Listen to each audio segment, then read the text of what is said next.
person, a male that was intoxicated, wandering around the Walmart store located up here off of I-35 in Parma Lane. At 2:21 a.m., officers were dispatched. At 2:29 a.m., the first officer arrived on scene. When the officer went inside of the store, he made contact with the male suspect, who immediately engaged the officer in a fight. During the fight, the suspect produced a semi-automatic pistol, shot the officer at point blank, striking him somewhere around the neck area. The officer was able to broadcast that he had been shot, and was able to actually put out a broadcast. Upon the arrival of another officer, he was able to take the suspect into custody and begin administering CPR. Despite the valiant efforts of our officers that started CPR and EMS, Director Rodriguez is here, the officer succumbed to his injury and was pronounced at the scene at 2:44 a.m.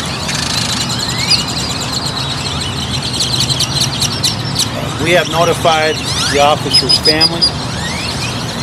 The officer has been with the Austin Police Department for a little over 3 years.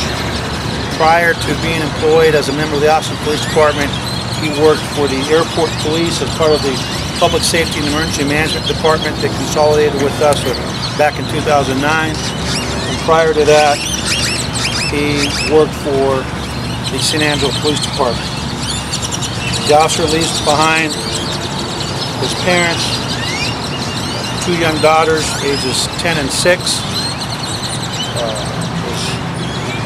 Their mother, who live here locally. The city manager and I have made notification to the mother and the children. As can be expected, they are extremely distraught. We will not release his name at this time because he has other extended family, including parents, that we have not confirmed if notification has been made by the local police department.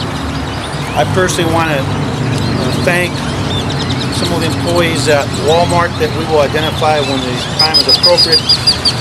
But even in this tragedy, I'm heartened by the fact that 2 brave souls immediately started taking action when they saw an officer shot unprovoked by this suspect and actually tackled the suspect to the ground before he was able to hurt somebody else.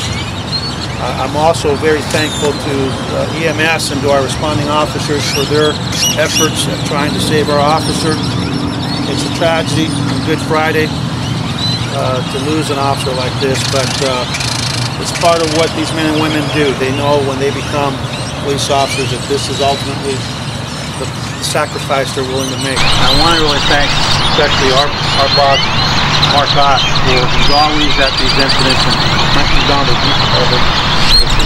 deputy manager, Dr. Hinchy, for EMS. Director is always here, and always the Sheriff Hamilton is back here and sort of make sure we've come together as a family. It'll be tough for the next few days, but as I told and we told our officers' families, they are not alone. The Austin Police Department, our first response community, and most importantly, our city and our community will stand with this family, and we'll make sure to take 2 little girls who just lost their father tonight through no fault of his own, that they are raised the way they need to be raised and their needs are met. Lastly, I will say that the suspect is in custody and he's being transported out of the scene. With that, I'm going to let City Manager Mark Ott say a couple of comments, and then we will open it up to any questions. Well, I think Chief Acevedo has covered the circumstances that surround the death of our officer. It's a sad day. What can I tell you? We've lost a member of our family. I think our sentiments are correct, but times like this it's important to close the ranks and look out for each other. And that's what we're doing, both in terms of the police department and certainly surrounding that family and those kids, making sure that they have everything made to get through the most unfortunate set of circumstances. I too want to extend my compliments to our police department, particularly the officers that were involved in this matter, EMS as well. I can tell you that we've made phone calls and either left messages, spoke directly with the members of council, so they are aware of those that we were able to talk to directly, and I suspect those that by now have heard the voicemail messages that we have. And of course, we will, as things go on, keep them updated as to the status of this. A tough day for us all, lost to family. As with other situations, we will get to this. Thank you, City Manager. With that, I'll open it up to any questions. Chief, what can you tell us about this individual? I can say the suspect is a Asian male adult, and that's all I have on him at this time. Have we had any run-ins with him before? The investigation's ongoing, and I don't have any information. Obviously, we've been very busy trying to ensure the scene's being processed properly, and most important, making that notification to the children and his ex-wife. You know, there was an officer shooting last night. Do you think this could be any possible retaliation that happened last night? No, I don't think this personally. It's speculation on my part.